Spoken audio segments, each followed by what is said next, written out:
Good evening, good afternoon, good morning, or whenever you happen to be listening to this. Welcome to the Film Realist Podcast, the film and TV podcast from a complete nobody. That is hopefully for somebody. My name is Kyle Naranya, and welcome to episode 177.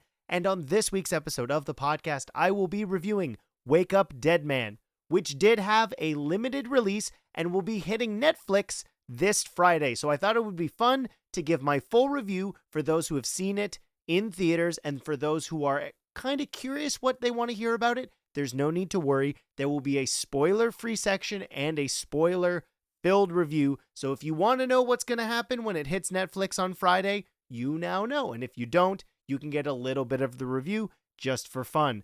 Fair warning, because this is a mystery film, I don't expect the spoiler-free section to be huge, but rather than waste any other time, let's jump into this next Benoit Blanc adventure.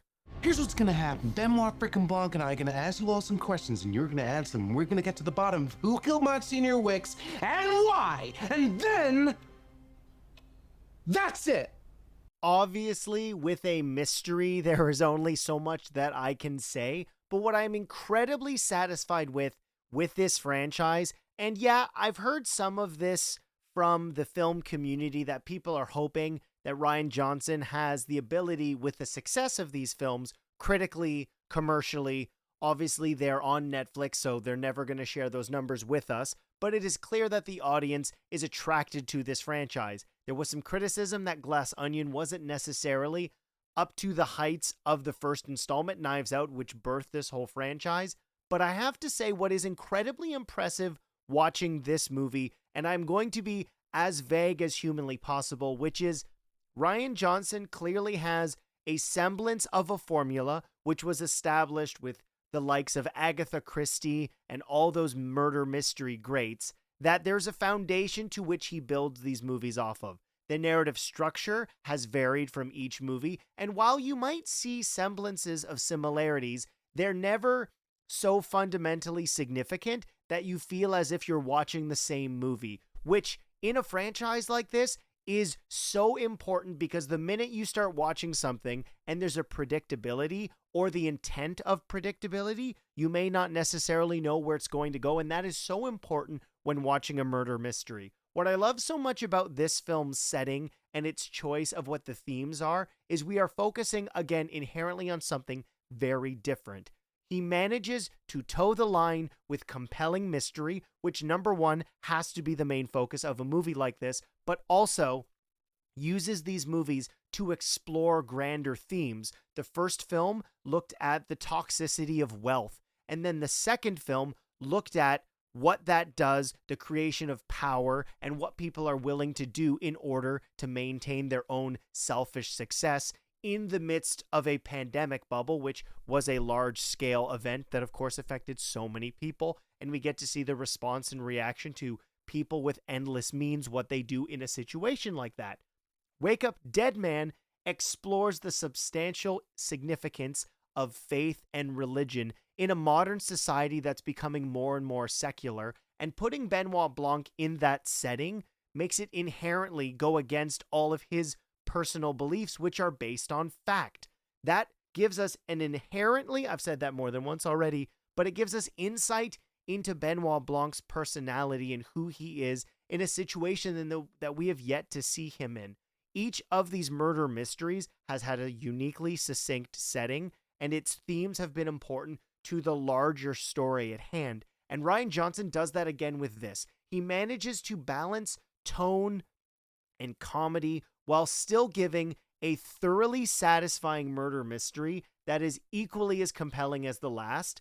It is easy for me to say, having watched this, I've seen it twice now, that this is better than Glass Onion. So if you're one of those people who was a little disappointed potentially on what Glass Onion was, some of that could come completely from the fact that you might have not seen it in theaters. I know friends of mine, Daniel, I hope you saw it in theaters. You had 2 weeks to do so. He's not listening to this. But people wanted to see these. Knives Out did so well that was why Netflix bothered to invest in this franchise. And it's clear watching these that Rian Johnson, more than anything, from writing, directing, casting, cinematography, is making these movies for the big screen. And as I'm recording this, Netflix is currently in the process of purchasing Warner Brothers, which, as a fan of theatrical going films, absolutely terrifies me. But when that's finalized, maybe I'll put that in a different episode. But focusing on Netflix right now, I'm glad that I had the opportunity to see this on the big screen because these are movies that are designed for that. The cinematic quality, watching these with an audience, experiencing the laughter as well as the suspense that he perfectly manages to engage its audience when needed. When you need the audience to laugh, there are great moments of comedy. When you need people to be awe-inspired or their jaw on the floor from a reveal or a character's twist, those are perfectly done. It's really cool to see that Glass Onion, even though it was a film I did thoroughly enjoy, you can go all the way back. I want to say it was maybe episode 3 or 4 of the podcast. But this film's foundation is clear based on the 2 previous films. But I would say anything that you may have thought is a criticism of Glass Onion, Knives Out 3 or Wake Up Dead Man clearly succeeds and improves on those things. It'll be really fascinating that over time, because yes, this is a franchise, but the way that Rian Johnson is looking at it, it's just another adventure, a standalone story in the world of Benoit Blanc, as opposed to the 3rd installment in a franchise. And the more I think about Wake Up Dead Man, personally, it might be my favorite. And that likely has to do with some of the religious undertowing part of this film, as well as something that Rian Johnson continually does, which is an evaluation of society as we evolve or devolve, depending on who you want to ask. And I like that Benoit Blanc at the center constantly gets to evaluate what is happening in the actual murder mystery. And it's through that analysis that we get to see what his perspective is on what's happening in this specific situation. This is a franchise that I hope absolutely goes nowhere. I know that this was critically well received. The budget was, again, quite extensive given the cast that was in this film. It's awesome to see up-and-comers as well as seasoned pros. This film had Josh O'Connor, Glenn Close, Josh Brolin, Mila Kunis, Jeremy Renner, Kerry Washington, Andrew Scott, Kaylee Spaney, Dylan McCormick, Thomas Hayden Church, and a bunch of others that aren't in any of the trailers yet, so I don't want to spoil that. But each of the roles that he gives these people, they feel so lived in because you are hiring such a star-studded cast with such substantial talent that you don't feel like you're getting these people brand new. These are lived-in roles, and each of these relationships are so specifically important to the grand story of Wake Up Dead Man. Their relationships with the victim, who we know is Josh Brolin's priest, or I believe he's got a different role, Monsignor Jefferson Wicks, and that role that he has in society, how he's connected to each of them. And just like the other stories, we get to see bits and pieces of our cast's relationship with him, and that is another envelope and clue that is open throughout the film to help add to the mosaic to give the audience a full understanding of what's happening within this movie.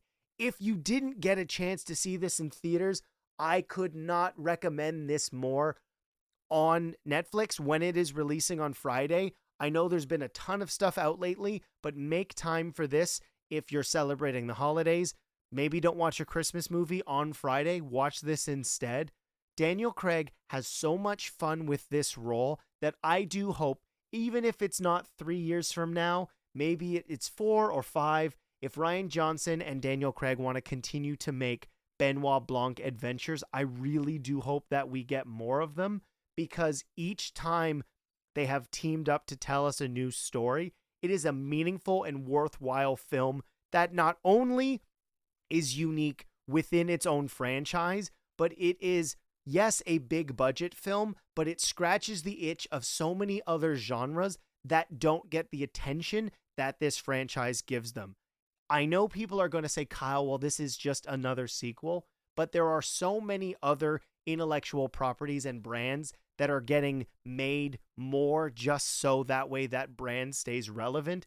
Yet Rian Johnson, with his trilogy, has shown he is maybe one of the most capable screenwriters and for sure the best movie-making director-screenwriter in the mystery genre, and I would love nothing more than to get another installment from this franchise. that will pretty much do it for non-spoilers. I don't want to give anything else away, but I'm sure you can tell from this that I absolutely adored this film. So let's not waste any more time. We don't want to be dead man. Let's get into spoilers. There's no Easter Mass. Oh, I'm sorry. You're welcome. Come in. Thank you. Come in. Thank you. I don't want to take you away from your priestly duties now, do I? One of the most interesting parts so far within this franchise is how Rian Johnson is able to mold how the story unfolds for us. In the first film, what made it so surprising was we are told from the beginning that Ana de Armas killed Donald Sutherland, and it is through the exploration of the mystery that we learn he was not actually dead and was actually killed by somebody else, and it is then listed as being a suicide. This is going to be spoilers for all of these films in this franchise. And then in Glass Onion, we get a complete reveal in the midst of the film that shifts our entire perspective, knowing that what was happening was actually a complete ploy from Daniel Craig and Janelle Monáe, who was actually playing a dual role. And in this film, our introduction to the story is Josh O'Connor's priest, who was previously to this a boxer, and we get him telling us the story. And what I was really curious about was it did seem to be very much in line with Knives Out, which, of course, franchises, even one Rian Johnson worked on with the original Star Wars trilogy. I know he didn't work on that.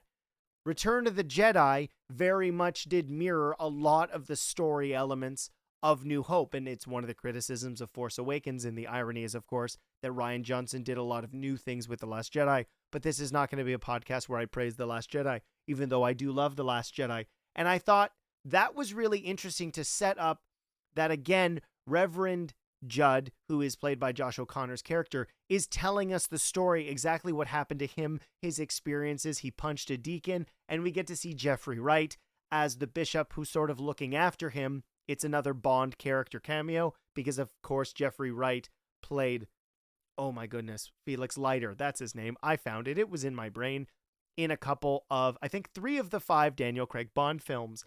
And we get to see the story for the first half from Josh O'Connor's perspective up until the murder, only for Benoit Blanc to show up at about the halfway point, which is especially interesting because the framework for this movie does not set it up like that at all. We get to see specifically what Judd's perspective was, and that is a very similar element to Glass Onion, but more so like Knives Out. I think it's fascinating that each of these characters' relationships with Josh Brolin's Monsignor Jefferson Wicks is one that is so built into specifically small societies and the impact that religion and faith has in a community like that. And we get to see multiple generational perspectives on what religion means to them. Somebody who's using it purely for fame and popularity and clearly on the right side of the political spectrum, as well as somebody who's looking at it purely as a miracle for the healing factor that could be provided. And then you have a couple other characters who are just sort of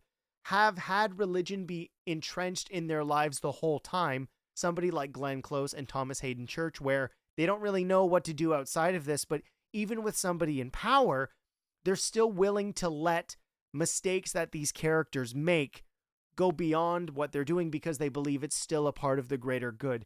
And this analysis on what people are willing to give up or what they're willing to ignore because they believe in the greater good is definitely something that is inherently a part of a lot of people's political beliefs right now. And to use this concept of church as the metaphor for that situation, when that's not even something that necessarily is going that far away from how people have viewed people of power within the religious organizations, whether that be Catholicism or any of the other bands within Christianity. Doesn't even need to be that. It could be Judaism or Islam. And I really like the fact that Josh Brolin's character and the way that he sort of entrenches himself as being a fundamental figure for all of his community at the church is somebody who is so deliciously offside, yet still believes he's doing the right thing. It's that common misnomer we hear so frequently that if you're playing a villain in a film,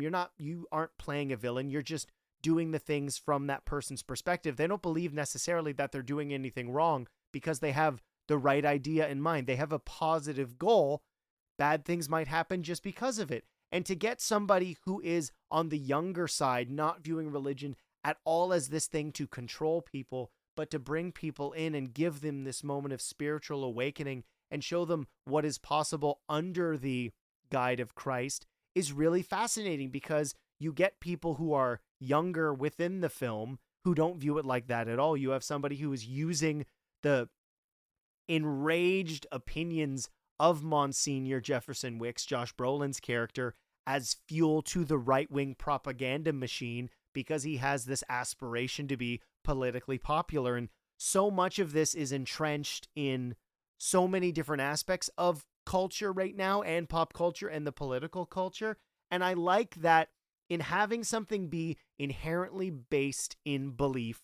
I've used that word a lot, but I think it's really important for this film that Daniel Craig's Benoit Blanc is somebody who is based on fact, and religion, more than anything, is besides the fact. It is personal belief based on stories to guide you in order to do the morally right thing. And to have Benoit Blanc, somebody we've seen do some devious things to necessarily find what is actually the truth of the matter of fact, finding the murderers, the people who are responsible for the death of the two victims we've had in the two previous films, makes this its own film within the franchise. We get a character played by, I've forgotten the name of the actor, Daryl McCormack, who winds up being the illegitimate son of Josh Brolin, who is inherently kind of a mix of two characters from the previous Knives Out film, which is one of the similarities that I think people might say is a little too much,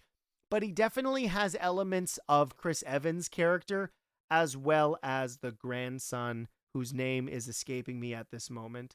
I want to say, where is his name? I don't remember, but he was in the It films.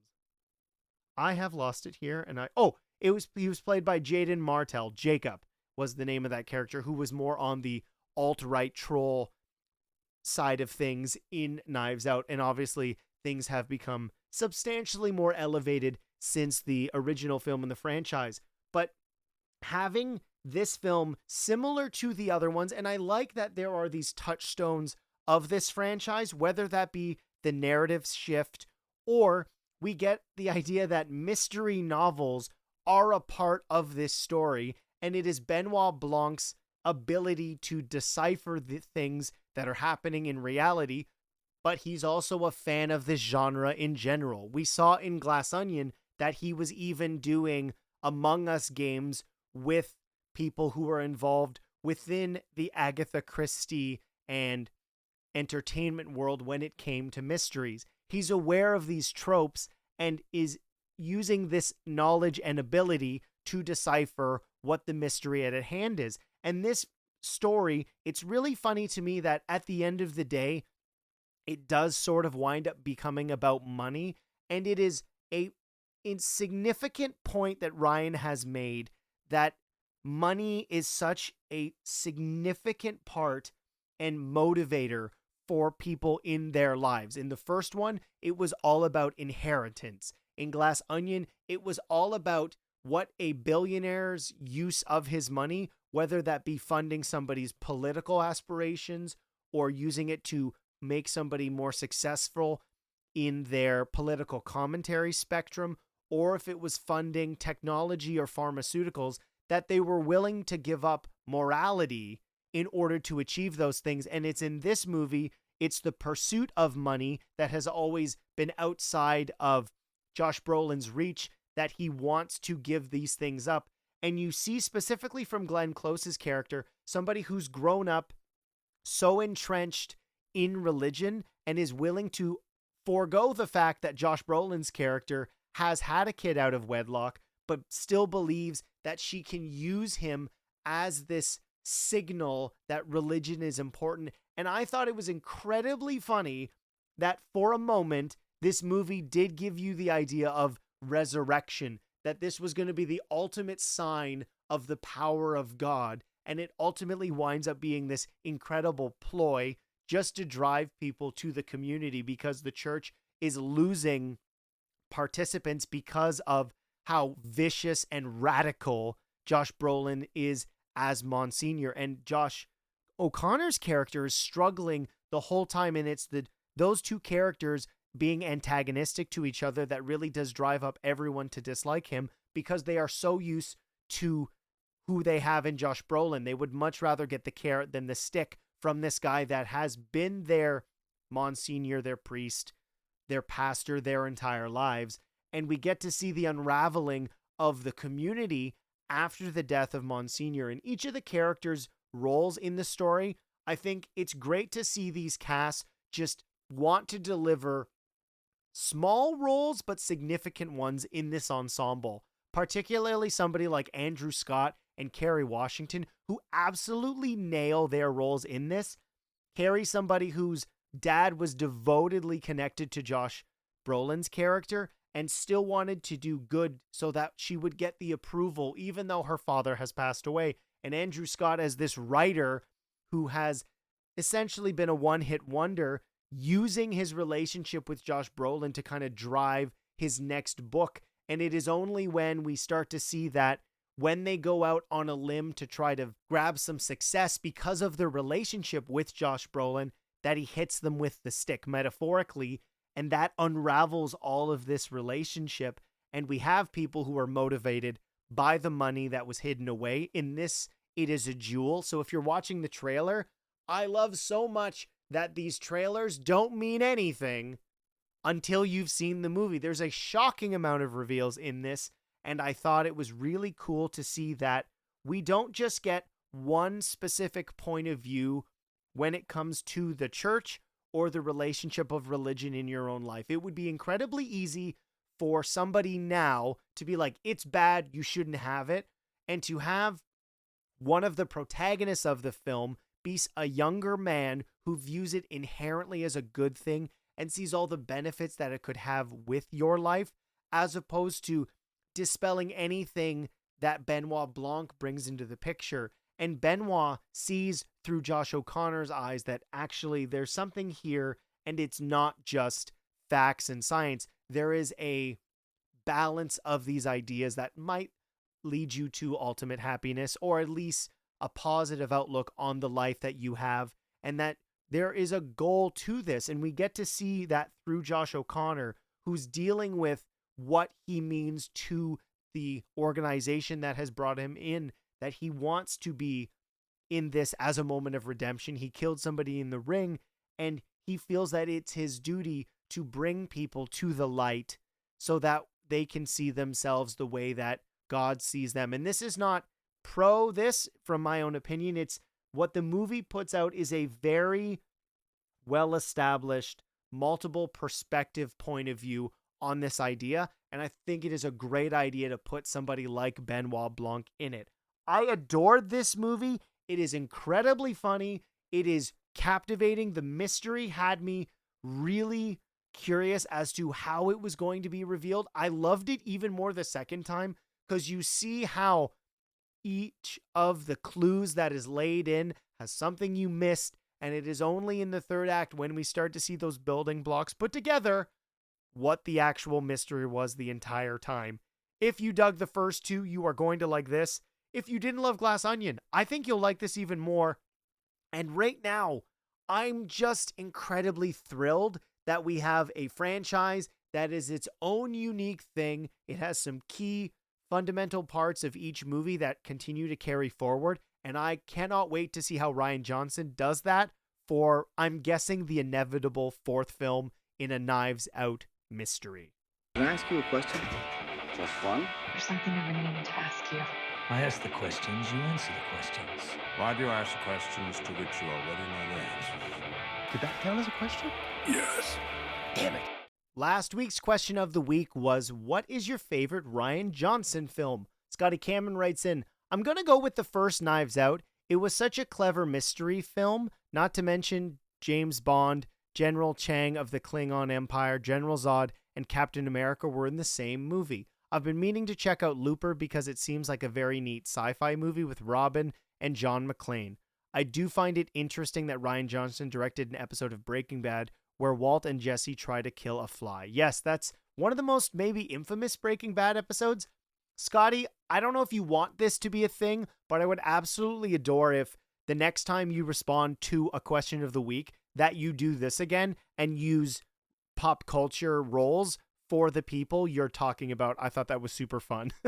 Thanks so much for doing that. Dylan Pollock writes in, I would say Knives Out, the first one, is my favorite Rian Johnson movie. I'll add, though, I don't think I've ever seen any of his others and thought it was bad. Yes, Last Jedi included. Rian Johnson's a great director, Dylan. I agree with you. And then Legacy Odinson writes in, Zootopia 2 was great, a very good time. I think I like it more than the first one simply on account of the pacing.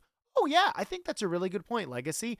The twist revealed during the first movie slowed the pacing down in a way I don't feel the sequel did. That said, they were both very good movies. Thank you to everybody who wrote their comments in. Greatly appreciated. There were a lot of opinions on my Has Been Hotel Season 2 song ranking. If you'd like me to give my top 5 songs from Season 1, let me know in the comments. I'd be happy to put that together. I can say that I'm going to be putting out my listing of best to worst, even though I like all of them, on Friday of the Knives Out franchise. So you might be able to figure out what that is, but I'm going to be putting that out on Friday. Thank you to everybody who submitted their answers for Question of the Week. Again, if you have a question for me that you would like me to answer, I'm happy to do that. Speaking of that, I can tell you what this week's Question of the Week is.